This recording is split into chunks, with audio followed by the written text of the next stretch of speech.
الملائكة. فإذا فزت أنت بدعوة منهم فأنا والله أرجو لك أن تكون هذه الدعوة مجابة. قال العلماء: دعوة الملائكة مستجابة. لماذا؟ لأن الله تبارك وتعالى يحبهم، وقد مدحهم في القرآن مدحا عظيما، ولم يفعل معصية في حياته أبدا. قال تعالى عن الملائكة: لا يعصون الله ما أمرهم ويفعلون ما يؤمرون. لكن كيف أطلب من ملائكة أن يدعوا لي؟ لا يحتاج أن تطلب منهم، هم سيدعون لك إذا رأوك تقوم بأفعال معينة، بأعمال محددة. هذه الأعمال لأنها عظيمة عند الله تبارك وتعالى فإن الملائكة تفرح إذا رأتك تفعل ما يحبه الله تبارك وتعالى، لدرجة أنها ستدعو لك. طيب ما هي هذه الأعمال العظيمة؟ سأذكرها لك على 3 أنواع. النوع الأول: أعمال إذا فعلتها دعا لك ملك واحد، وهذا مكسب بحد ذاته. فأول شيء يمكنك أن تجلب به دعاء الملك أن تنام على وضوء، يعني دقيقة أو دقيقتين من صب الماء، هذا سيجعل ملكا يسخر لسانه للدعاء لك بالمغفرة مدة تصل إلى 6 أو 8 ساعات يوميا. اللهم اغفر لعبدك فإنه بات طاهرا. ولاحظ كيف أن الملك يمجد فعلك، يقول: فإنه بات طاهرا، فإنه بات طاهرا. وأتدري كم مرة يفعل ذلك ويدعو لك؟ كلما تقلبت. أنا والله بحثت في بعض الدراسات الطبية، وجدت أن معدل تقلب الإنسان في نومه 25 مرة في اليوم تقريبا، ولك أن تحسب. توجد حالة أخرى يمكن أن يدعو لك فيها ملك الملائكة، وهو عندما تدعو أنت لغيرك، ليس أمامه بل من وراء ظهره. لماذا الثواب مخصوص بكون الدعاء في ظهر الغيب؟ يعني عدم وجود الشخص الذي تدعو له. الذي يدعو بظهر الغيب فهو فعلا لا يريد إلا أن يرزقك الله هذا الخير الذي يدعو لك به. النوع الثاني من أحاديث دعاء الملائكة هو عندما يحدد عدد أكثر من ملك واحد يدعو لك. مثل ماذا؟ مثل الدعاء العظيم الذي سوف يكون لك من عدد كبير من الملائكة إذا زرت مريضا. بل إنك إذا قررت أن تزوره فإنك لن تمشي للمريض لوحدك. هؤلاء الملائكة الذين يدعونك سيمشون معك في موكب مهيب، لكن المشكلة أنك لا تراه. قال رسول الله صلى الله عليه وعلى آله وسلم: ما من رجل يعود مريضا ممسيا إلا خرج معه 70,000 ملك يستغفرون له حتى يصبح، وكان له خريف في الجنة. خريف الجنة البستان اللي تجمع فيه ثمار الجنة. لاحظ أن دعاءهم لك واستغفارهم لك غير مرتبط بوقت الزيارة فقط، بل إنه يستمر إلى الليل. وإذا زرت في المساء ولو لدقائق فإن استغفار هؤلاء 70,000 يمتد إلى الصباح، وهكذا. والله لو اجتمع 70,000 من الناس في ساحة ورأيتهم يدعون لك بصوت واحد لما نسيت هذا المشهد طوال حياتك. كيف هم ملائكة، ملائكة الرحمن، ولعل الله أن يستجيب لهم وهم 70,000 فيغفر الله لك ما تقدم من ذنبك وما تأخر. طيب وماذا سيحدث إذا دعت لنا الملائكة؟ سبحان الله، الملائكة خلق عظيم جدا، مخلوقات مقدسة لدرجة أن مجرد موافقتك لها في التأمين يغفر لك ذنوبك كلها. يعني أنت عندما تقول آمين بعد الفاتحة في الصلاة فإن الملائكة أيضا تقول آمين في الصلاة، فإذا قلت أنت آمين في نفس اللحظة مع ملك من هؤلاء الملائكة يعني مجرد توافق في التوقيت غفرت ذنوبك.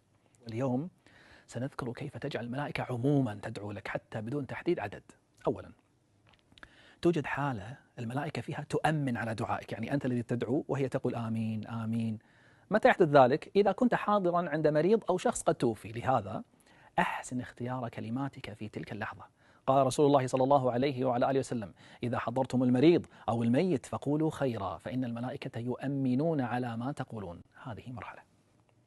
المرحلة التالية، الملائكة لا تؤمن على دعائك بل هي بنفسها ستدعو لك. قال رسول الله صلى الله عليه وعلى آله وسلم: ما من عبد يصلي علي إلا صلت عليه الملائكة ما دام يصلي علي، فليقل العبد من ذلك أو ليكثر.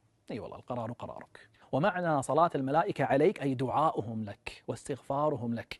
وإذا أردتهم أن يصلوا عليك مدة أطول فيوجد شيء آخر يمكنك فعله، وهو أن تنتظر الصلاة في المسجد. قال رسول الله صلى الله عليه وعلى آله وسلم: فإذا دخل المسجد كان في صلاة ما كانت الصلاة تحبسه، يعني ينتظر الصلاة، يعني يكون كأنه مصل ما دام أنه ينتظر الصلاة. قال عليه الصلاة والسلام: وتصلي الملائكة عليه ما دام في مجلسه الذي يصلي فيه يقولون، اسمع يقولون: اللهم اغفر له، اللهم ارحمه، اللهم تب عليه، ما لم يؤذي فيه أو يحدث فيه. أما من جلس ينتظر الصلاة بين المغرب والعشاء هذا ذكي. الآن سننتقل للمرحلة الأخرى، وهي أن يدعو لك حملة العرش بأنفسهم. وأيضا الملائكة الذين حول العرش. من هو هذا المحظوظ الذي سيستغفر له حملة العرش والملائكة الذين حول العرش؟ من هو؟ سأدع القرآن هو الذي يجيب على هذا السؤال. قال تعالى في سورة غافر: الذين يحملون العرش ومن حوله يسبحون بحمد ربهم ويؤمنون به ويستغفرون للذين آمنوا ربنا وسعت كل شيء رحمة وعلما فاغفر للذين تابوا. اسمع الآن مواصفات الذين سوف يدعو لهم حملة العرش ومن حول العرش. اسمع، قال: فاغفر للذين تابوا واتبعوا سبيلك. يعني إذا أردنا أن نحصل على هذا الفضل فلنتب من أي ذنب، وكلنا لدينا ذنوب، فإذا تبنا واتبعنا أوامر الله حصلنا على هذا الدعاء وعلى هذا الفضل. ثم إن حملة العرش لن يتوقفوا عند هذا الحد، بل استمروا بالدعاء لك دعاء جميلا. اسمح لي أريد أن أقرأ عليك الدعاء كاملا من الآيات. استمع من فضلك. إنهم سيقولون ويدعون لك ويقولون: فاغفر للذين تابوا واتبعوا سبيلك وقهم عذاب الجحيم ربنا وأدخلهم جنات عدن التي وعدتهم ومن صلح من آبائهم وأزواجهم وذرياتهم إنك أنت العزيز الحكيم وقهم السيئات ومن تقي السيئات يومئذ، يعني يوم القيامة، ومن تقي السيئات يومئذ فقد رحمته وذلك هو الفوز العظيم. يا الله، دعاء كله جمال. يدعون لك دعاء لك ولوالديك ولأزواجك وذريتك، والله فعلا فوز عظيم. فماذا تريد أكثر من ذلك؟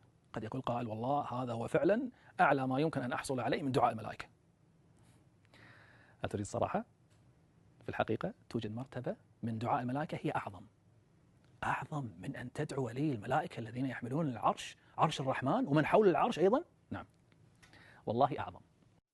هناك مرتبة أن الله يصلي عليك والملائكة تصلي عليك، وفوق هذا أهل السماوات يصلون عليك. من هم أهل السماء؟ أليسوا الملائكة؟ ليس فقط الملائكة، الملائكة وأرواح الأنبياء وأرواح الشهداء، كل هؤلاء يعتبرون من أهل السماء وكلهم سيصلي عليك.